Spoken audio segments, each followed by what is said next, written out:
사장님, 창업하려면 가장 먼저 좀 생각해 봐야 되는 게 뭐예요? 가장 중요한 돈이에요. 내 자금이 진짜 실질적으로 내가 돈을 가지고 있는 게 얼마인가. 자기 집 담보로 제일 위험한 거야. 집 담보로 대출 받아서 사업하겠다. 절대 하지 말아야 될 거예요. 절대 해서는 안 되는 거. 집 담보는 하지 말아라. 예를 들어서 예금 담보라든지 뭐 여유 자금 좀 있어서 하는 건 몰라도. 그리고 찾아보면 소상공인 지원하는 곳이 되게 많아요. 프로그램이. 그럼 그쪽에다가 이 창업 자금을 아마 확인해 볼 수 있을 거예요. 먼저 찾아야 돼. 그래서 제가 항상 하는 거는 공부해라. 진짜 찾는 곳이 정말 길이 있다고 찾아야 된다. 창업 지원 할 수 있는 프로그램 많아요. 그러니까 이제 그리고 또 젊을수록 더 좋은 것도 있어요. 사실 청년들 지금 시작하는 사람들한테 어떤 그런 프로그램이 좀 꽤 있는 걸로 저는 알고 있어요. 최소한 얼마 정도 들고 시작하면 될까요? 그거는 딱 얼마라고 말씀 못 드리죠. 왜냐하면 보세요. 조금만 내가 보통 생각하는 게 다 젊은 친구들 특히나 생각을 해보면 다 카페 하려고 그래요. 네. 1인 카페. 네.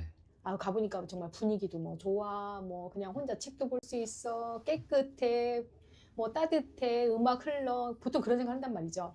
근데 절대 해서는 안 되는 게 저는 카페 창업이라고 생각을 해요. 왜냐면 첫 번째 경험이 없을 수도 있고 그냥 보기 좋고 편할 것 같아서. 절대 창업은 아름다운 걸로 가면 안 돼요.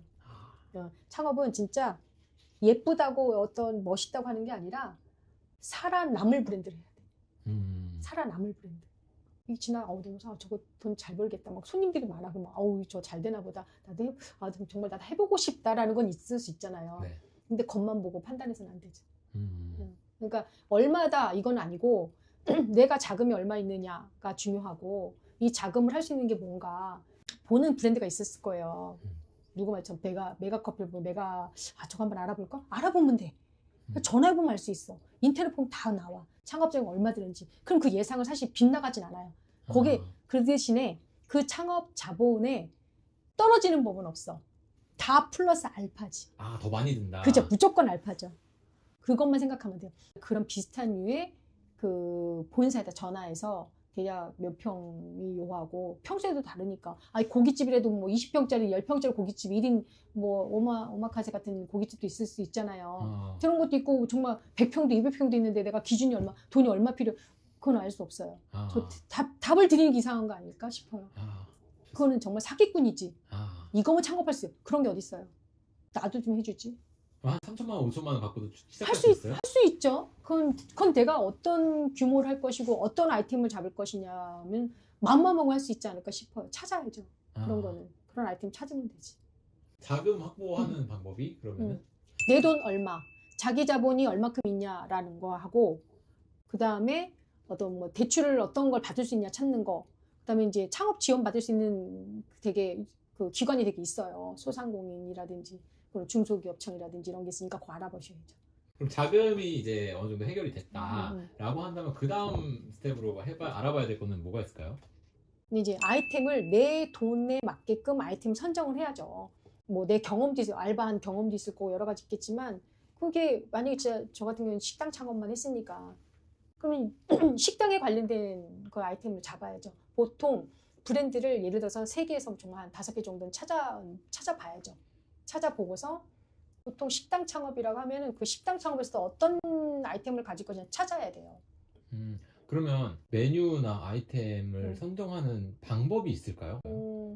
아무 경험이 없다. 그러면은 아무 경험이 없으면 프랜차이즈 창업을 제가 얘기를 해요. 왜냐면 어디 음식점이 되게 고깃집이 잘 된다고 그래서 돌판구이집인가를 간 적이 있어요. 그래서 그때 독립 창업을 했어요. 그걸 전수 창업한 것도 아니고 그냥 보고서 그걸 똑같은 돌판을 막 정말 화학동 가서 막 찾아가면서 그런 걸로 누구가 해본 경험이 있는 어떤 지인의 도움을 받아서 그런 세팅을 하게끔 되어 있는데 그게 완전히 망한 거예요. 망했기 때문에 제가 독립 창업은 웬만하면 권하지 않죠. 경험상으로 예를 들어서 조그만한 프랜차이즈점이 되게 많잖아요. 소규모. 왜냐면 다들 자금이 이렇게 많지 않기 때문에 뭐 몇 억 들어간 이런 프랜차이즈 창업하기는 힘들어요. 그러니까 소규모 할 수 있는 게 많단 말이죠. 그러니까 뭐 10평짜리 뭐 돈가스 집도 뭐 15평, 20평 이하잖아요. 그런 것도 사실은 뭐 김밥집도 있을 수 있고 그런 걸 해보는 것도 추천한다. 그리고 상권 입지도 마찬가지예요. 한번 볼까요? 상권 입지를 어떻게 이제 아이템을 선택을 할 건데 상권하고 아이템하고 같이 보면 좋아요. 저는 처음에 부동산 다녔어요. 로컬 부동산. 어. 그러니까 전체 흐름을 보는 거예요, 차로.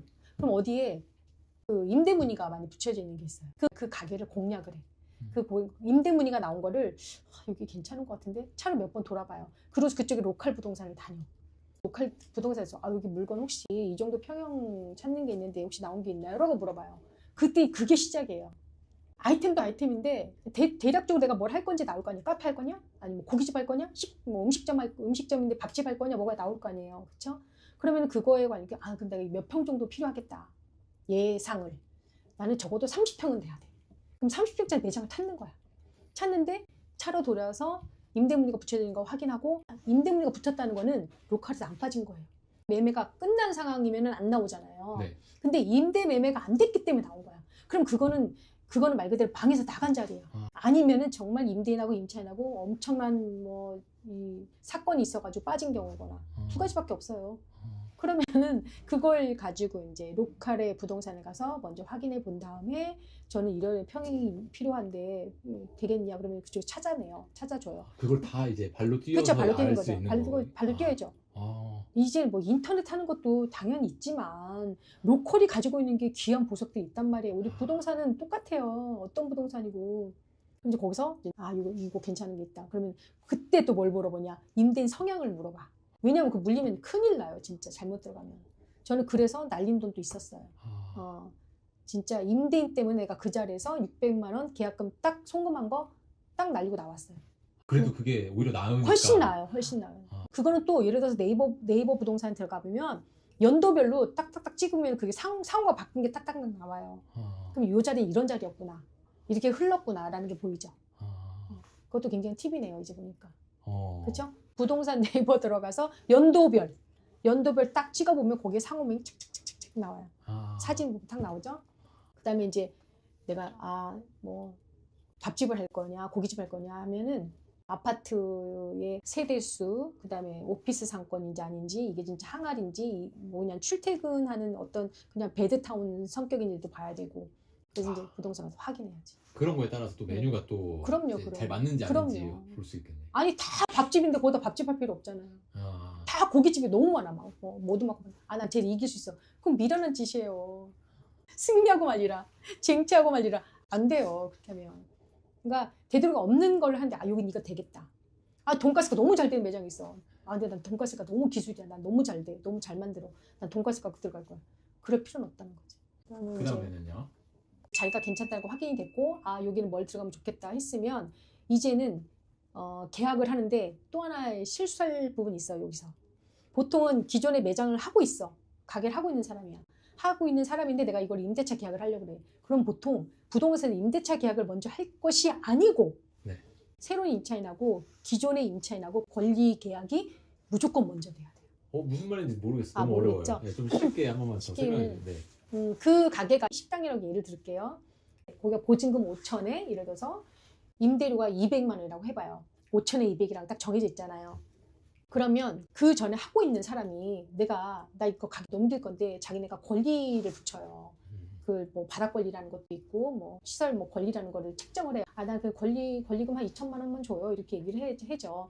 우리 식당으로 들어갈 거니까. 그럼 나 권리 다 필요 없어요. 나 그냥 털고 다시 할 거예요. 해도 그 사람은 난 이걸 갖고 들어왔는데 이걸 갖고서 이렇게 시설한 게 나는 5천만 원 들었는데 그래서 한 1,000만 원만 권리금을 주면 나 나갈게 이렇게 할 거 아니에요. 거기서 그 권리 계약이 이루어져야 돼요. 합의가 돼야 돼요. 임차인과 임차인이 합의가 된 다음에 그 다음에 임대차 계약을 임대인하고 해야 되는 거지. 임차인끼리의 권리 계약이 먼저다. 그리고 꼭 페이퍼를 써야 된다. 구두 상승은 안 된다. 그리고 그 다음에 임대인하고 임대차 계약을 확실하게 써야 된다. 거기에 뭐 임대료 뭐 상승권 법적 조항에서 왜 5% 상승 있잖아요. 그게 아니고 뭐 다른 조건이 되게 많은 게 있어요. 또 막 특약 사항을 넣는 게 많단 말이에요. 무조건 나갈 때는 뭐 철거는 원상 복귀하는 건 그건 필수지만 그걸 떠나서 아무튼 계약 기간 또 갱신하는 조건 이런 거 여러 가지 자세하게 미리 준비해야 돼요. 그런 것들. 이거 진짜 경험에서 우러나 꿀팁이네요. 그렇죠. 너무 많아요. 진짜 사건 사고가 너무 많아서 사례별로 다 설명해 줄 수 있어. 오시면.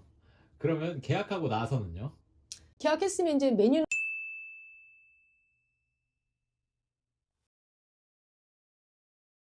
전화 상담을 한 다음에 이제 본사하고 예약을 하고서 본사를 직접 찾아갔어요. 찾아가서 그 대표하고 만나는 거예요. 대표가 없으면 이사하고 만나든 누구랑 만나서 얘기를 해봐요. 그럼 그쪽에서 얘기하는 건 저희 뭐 하는 거예요. 홍보성으로도 얘기할 수 있는 거니까 뭐 가맹비, 교육비 뭐 이런 게 다 있는데요. 저희가 뭐는 빼드리고요. 뭐 이런 게 있어요. 근데 이제 전체적으로 흐름을 들어야 되니까 이 사람이 진짜 진정성 있는 건지 이거 사기꾼인지 뭐 그런 사기칠 사람은 이건 하진 않을 거고 공정거래에 갈 정도는 뭐 그 정도는 아니니까 그건 상관없지만 그래도 이게 진짜로 계속 우상향하는 어떤 발전하는 프랜차이즈인지 알 수 있잖아요. 직영점이 그래도 5개 이상은 있어야지. 그리고 실질적으로 가맹점이 전체가 다 직영점이 너무 좋고 이제 시작하는 왜 10개가 다 직영점이야. 내가 다 혼자 다 하는 거야. 혼자 관리 다 해. 거기서 이제 가맹 사업을 하려고 그래. 그럼 최고예요. 그런 게 최고야. 이제 가맹 사업을 하려고 하는 거. 기존에 막 다 포진돼 있어. 내 직영점 다 테스트가 끝나고 막 한 거예요. 그게 가장 좋은 거예요. 제가 그런 브랜드는 했으니까. 그리고 그 다음에 찾아가요. 가지수가 이제 그래도 한 10개에서 한 20개 미만 정도는 돼야지. 그런 게 좋은 것 같아요. 100개, 200개는 벌써 게임 끝난 거고 우리한테 오지도 않는다니까요, 순서가. 응? 이제 가서 이제 얘기를 하는 거죠. 그 사람들이 매출을 뭐 무조건 처음 가지고 전체 가맹점 매출 좀 볼 수 있어요? 라고 할 수 있어요. 전체라기는 자기네들은 좋은 매장, 매출이 좋은 매장만 보여주잖아요. 그러고 아니면 또 하나는 폐점률. 최근에 폐점한 매장이 있는지 없는지. 좀 아까 얘기한 뭐 가맹비, 교육비, 오픈 지원비, 뭐 장비, 설비, 뭐 필수 품목이 뭔지 확인해야죠. 원래 아이템이 결정됐잖아요. 이렇게 됐기 때문에 이제 계약하고 난 다음에 바로 인테리어를 빠르면 빠를수록 아까 임대차 계약 쓸 때 뭐라고 하냐면 거기서 렌트프리를 받아야 돼요. 어떤 렌트프리를 받냐면 인테리어 기간이 짧아도 일주일이고 길면 3주, 4주까지 가요. 만약에 주방 바꾼다 그러면은 그거 뭐 말리는 시간 이런 것부터 시작해가지고 시간이 굉장히 많이 필요하단 말이죠. 그리고 없는 데서 무에서 진짜로 그냥 아무것도 없는 상황에서 식당을 한다? 그럼 3주에서 한 달은 걸려요. 초스피드를 하는 경우도 있지만 그래도 그게 이제 도장하려면 그거 시멘트 뭐 하수구 빼고 뭐하고 뭐 설비 기반 설비하는 게 시간이 많이 걸리기 때문에 그 다음 착착착 돼도 그래도 그거를 렌트프리 받는 거 그 임대차 계약 쓸 때 제 인테리어 기간이 한 2주 뭐 한 달 되는데 2주가 된다고 해도 한 달만 잡아달라고 그래요. 요청을 해야 돼요. 계약했으면 시간 싸움이에요. 빠르면 빠를수록 좋아. 인테리어도 빠르면 빠를수록 해서 무조건 가오픈 빨리 때리는 게 제일 최급선무예요. 하루에도 빨리 오픈하는 게. 인테리어도 이제 주의해야 될 것들 또 있을까요? 인테리어 공사할 때 무조건 공기라고 하잖아요. 공사 기간 단축해야 돼요. 기존 시설을 되도록 살리면 좋아요. 첫 번째는 돈이 세이브가 되고. 근데 이제 아까 같은 경우에도 예를 들면은 이게 어떤 품목을 하느냐. 고깃집을 할 거면은 주방이 우선이 아니라 홀이 우선이다. 그러면은 홀에서 배기시설, 그러니까 흡입, 그러니까 이게 닥트라고 하는 게 있는데 닥트 공사가 굉장히 철저하게 돼야 돼요. 이게 흡입 배기가 제대로 빠지지 않으면 정말 이거는 뭐 하늘에서 기름이 내려올 정도로 연기 꽉 차고 그러니까 그거 잘 봐야 되고 그리고 그 닥트 시설에 양이 있어요. 뭐 이마력 뭐 이런 게 그 마력수에 따라서 빨아들이는 힘이 있기 때문에 그거를 평형에 맞게 아니면 테이블 개수에 맞게끔 증량을 해야 돼. 그러니까 처음부터 큰 걸 쓰는 게 가장 좋아요. 그 다음에 또 고깃집 같은 경우에는 냉난방기, 특히 냉방기. 그리고 일반 밥집 같은 경우에는 홀이 중요한 게 아니라 주방이 더 중요해요. 홀은 그냥 차려주고 먹고 빠지고, 그쵸? 근데 이제 그러다 보면은 고깃집은 홀에서 요리가 된다고 생각하면 되고, 그리고 일반 밥집은 주방에서 모든 일이 다 되고서 상품이 딱 나오는 거잖아요. 완성돼서 나오기 때문에 주방을 보강을 해야 되는 거예요. 그러니까 주방의 환기 시설이라든지 밥집 같은 경우에는 간택기라 그래가지고 우리 화구라고 하잖아요. 화구를 얼마큼 쓰느냐에 따라서 그쵸? 그러면 가스 시설 증량. 이거는 사실 고깃집이나 밥집이나 똑같이 다 중요해요. 가스 용량이 적으면 가스를 쓸 수가 없어요. 근데 홀하고 주방하고 같이 가스를 쓴다? 그러면 엄청난 양이 필요하잖아요. 홀에서는 고기 구워야 돼, 가스. 주방에서는 또 뭐 끓여야 돼. 그러면 가스. 둘 다 가스 용량이 커야 되잖아요. 그럼 그 용량 잘 봐야 돼. 가스 용량 체크. 그다음 전기 용량 체크. 다 체크해야 돼. 그 증설하는 비용 비싸요. 용량 증설이 비싸. 그 다음에 뭐 공사 인테리어 공사야. 회사에서 이게 본사에서 지정 업체를 쓰느냐 아니면 외부 업체 들고 오느냐는 들어가서 하느냐는 협의를 해야 되는 거잖아요. 근데 우리는 거의 그냥 저희가 했던 것 같아요. 저희 업체에서. 우와. 저희 업체 시공 시방서라고 그러나 뭐지? 그걸 뭐라 하는데 용어 생각이 안 나는데 그 본사에서 요하는 게 있어요. 툴이 있어요. 툴. 그죠? 기존 툴. 거기에 맞춰서 우리가 하는 거예요. 근데 이제 우리가 기존에 하던 업체들이 있어갖고 그 인테리어 업에서 최소한 공개 단축해서 했죠. 그렇게 하는데 이제 그래서 많이 알게 됐던 것 같아요. 추천해 주실 수 있어요? 추천해 줄 수 있죠. 근데 네. 저는 항상 뭐냐면 모든 일을 할 때 제대로 돈을 주고 제대로 완수하는 거, 끝맺는 거, 그걸 굉장히 중요시해요. 뭐 얼렁뚱땅 하듯이 뭐 이거 이렇게 하면 돼요, 저렇게 하면 괜찮아요, 할 수 있습니다, 뭐 이렇게 하는 사람도 있어요. 특히나 구두로 말로. 제가 별로 신뢰하지 않아요. 그러니까 말 그대로 이렇게 만약 견적서가 나왔으면 견적서 볼 수 있잖아요. 근데 그거는 진짜 숫자 싸움이에요. 숫자 이렇게 건드리고 저렇게 건드리면 만지기 나름이에요. 숫자는 항상 제가 뭐라 하냐면 숫자는 거짓말을 못해. 거짓말하지 않는 게 원칙이에요. 제가 생각하는 건 항상 숫자는 거짓말을 하지 않는다. 그렇죠? 그렇지만 숫자는 정말 건들기가 너무 쉽다. 숫자로 장난치기 너무 쉽다. 그러니까 그거는 꼭 확인해야 돼요. 그리고 저는 어떤 방법 썼냐면 예전에 견적서가 나오면 견적서 하는 과정에 제가 뺐어요. 공사 중에. 이건 제가 있어요. 그럼 제가 사서 넣는 거예요. 그럼 비용이 큰 비용은 아니지만 큰 비용은 아니에요. 에어컨을 저희가 다른 매장에서 갖고 왔어요. 그럼 그쪽에서 똑같은 마력에 똑같은 와트수의 냉난방기를 넣는다고 하면 보통 한 400 정도 들어간다고 쳐요. 400 정도 들어가면 저희가 지금 기존의 다른 매장 거를 돌린 거예요. 이걸 빼고 저쪽 거를 뭐 주방 걸 꺼내면서 이렇게 가져오니까 한 300만 원을 세이브한 것도 있어요. 그런 식으로 하다가 제가 이걸 가져올 수 있으면 가져와서 넣는 게 낫다. 말 그대로 블라인드 하나조차도 내가 사서 껴주기만 하는 건데 그냥 그쪽에서 사게 되면은 이상하게 그런 걸 애도하더라고요. 별것도 아닌데 뭐 몇만 원, 몇십만 원 애도하는 거 너무 쉬워서 그런 예도 있었고, 그리고 뭐 인테리어 할 때 철거를 되도록이면 하지 않는 범위, 철거비 또 따로 들어가니까. 그다음에 그러니까 신축일 때가 제일 어려워요.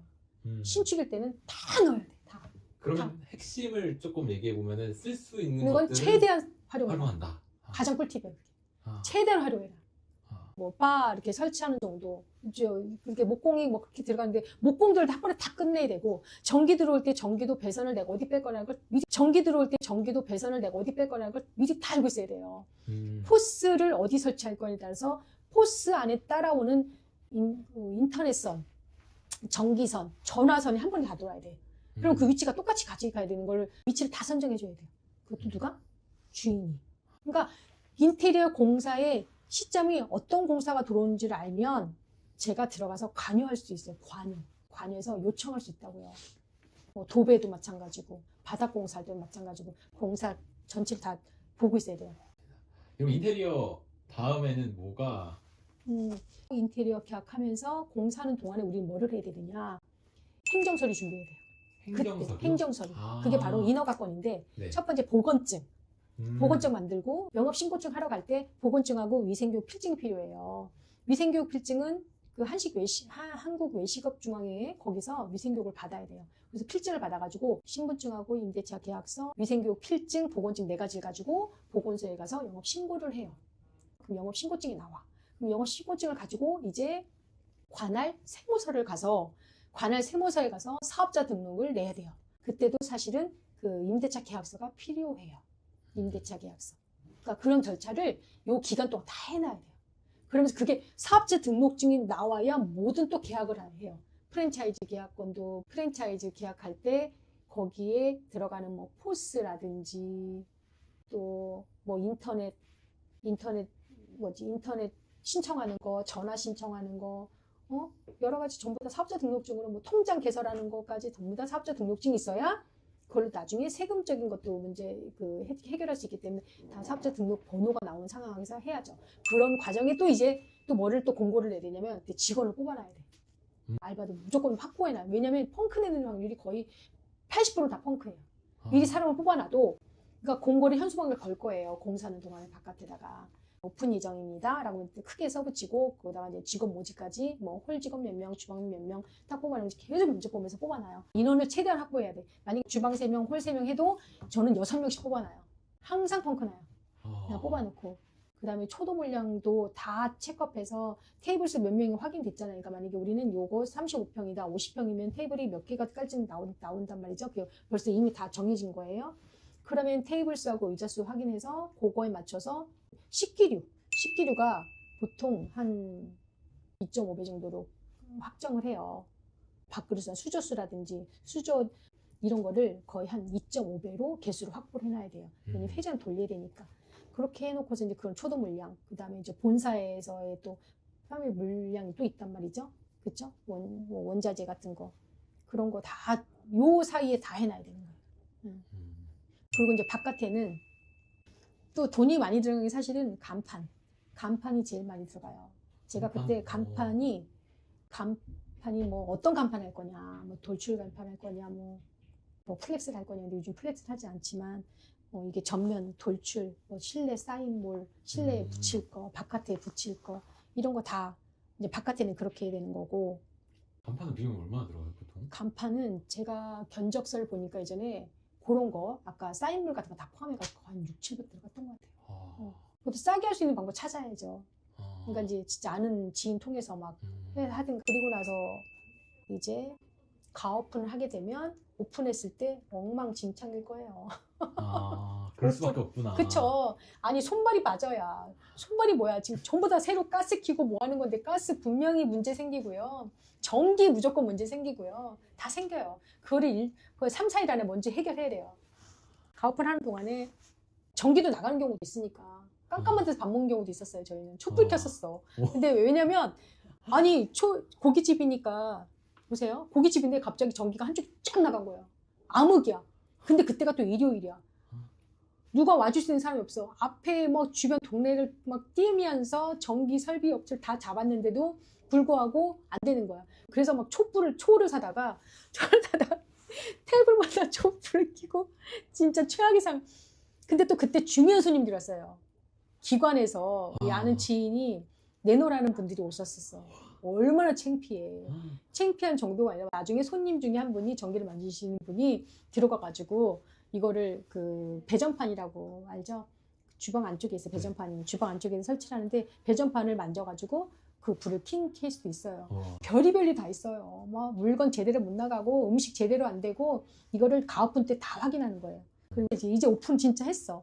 했으면은 그 동안에 막 문제점이 많이 나왔을 거 아니에요. 그거를 계속 시뮬레이션 돌려가면서 찾아가는 거예요. 제자리를 찾아가는 과정이고. 그리고 처음에 제가 이것도 경험인데 오픈빨이 만약에 첫 달에는 이제 손님이 이제 소문이 나야 되는 과정이잖아요. 그러니까 이게 속도가 올라가야 돼. 매출이 계속 올라가 있는데 3개월 동안 조금 올라다가 딱 정체했어. 그때는 빨리 시정을 해야 돼요. 어떤 시정? 이거를 유지할 거냐 안 할 거냐. 굉장히 중요해요. 3개월 동안 했는데 이게 내가 예상했던 매출을 이해하고 이걸 유지가 힘들다 그러면은 어떤 식이든지 바꿔야 돼요. 메뉴를 바꾸든지 아니면 간판을 바꿀 정도로 그 정도로 심각하게 생각을 해야 돼요. 3개월 안에 진짜로. 이거를 유지해도 내가 이 정도만 해도 괜찮겠다 싶으면 괜찮지만 그렇지 않은 경우가 되게 많아요. 내가 예상한 매출은 이 정도 돼야지 이게 유지가 되는데 왜냐면 투자비도 있잖아요. 투자비를 말 그대로 요즘에는 한 1년 6개월 정도는 회수를 해야 되거든요. 1년 6개월 정도에 감가비도 있고 하니까. 근데 딱 3개월에서 6개월 했는데 이거 답이 안 나온다? 그러면 이거 더 회복될 가능성이 없어요. 이거 처음 하시는 분들 진짜 어렵겠다. 안 돼. 내 돈 막 이렇게 모아서 이렇게 시작했는데. 오픈빨이라는 게 실질적으로 만약 첫 달에 만약에 진짜로 뭐 5천 쳤어. 매출 5천만 쳤어. 그럼 그거 한 3, 40% 빠지거든요. 안정되면서. 그럼 한 3,500? 이 정도 될 거거든요. 그것도 진짜 만약에 예전에 50% 빠진다고 그랬어요. 그럼 2,500이야. 월 매출 2,500. 월 매출 2,500 갖고서 월세 말 그대로 4,500짜리 매장에 할 수 있겠어요? 안 되거든. 보통은 교과서적인 얘기를 하면 월세가 매출의 한 10%를 보통 잡는다고 해요. 근데 참 그것도 힘들어. 예전에는 맞는 얘기였어요. 그러면 안정적으로 갈 수가 있어요. 만약에 월세가 400이면 매출 4,000원 잡아야 돼. 4,000 나와야 되는 거예요. BP라고 하시잖아요. 그쵸? 손익분기점. 그걸 보면서 10%대는 유지가 돼야지만 되는데 근데 예를 들어서 매출 2,000인데 월세가 만약에 400씩 나가면 망한 거예요. 빨리 손절해야 돼. 그래서 거기서 회복 불가능. 뭐 메뉴 조금 바꾼다고 제가 항상 얘기해요. 소프트웨어를 조금 바꾼다고 해서 절대 나아지지 않아요. 하드웨어를 완전히 바꿔서 바뀌었다는 게 나와야 된다는 거예요. 그래 저기는 주인도 바뀌고 새로운 매장이 들어왔네지 거기서 간판이 아니라 안에서 메뉴 이거 이 메뉴 아니니까 나 돈가스 메뉴 아니니까 이번에는 뭐 마라탕 해볼까? 아니면은 나 국수집 해볼까? 바꾼다고 해서 밖에서 알지도 못하고 손님들이 저기 맨날 메뉴만 바꿔 안 와요. 그러니까 분명한 거는 뭔가를 전환차 업종 전환할 때는 하드웨어를 바꿔야 된다. 비용이 들더라도 제가 그건 원칙이다. 이제 이거를 매출이 유지도 괜찮겠다 하면 그냥 문제점만 소프트웨어만 조금씩 바꿔서 조금씩 상승하면 돼요. 만약에 이제 이게 조금만 개선해도 괜찮겠다 하면 뭐 광고라든지 다른 소프트웨어를 바꿔서 나아갈 수 있는 방법이 있지만 더 중요한 포인트, 더 개선할 수 있는 거는 제가 전자책에 담아놨어요. 한번 보세요. 좀 그런가?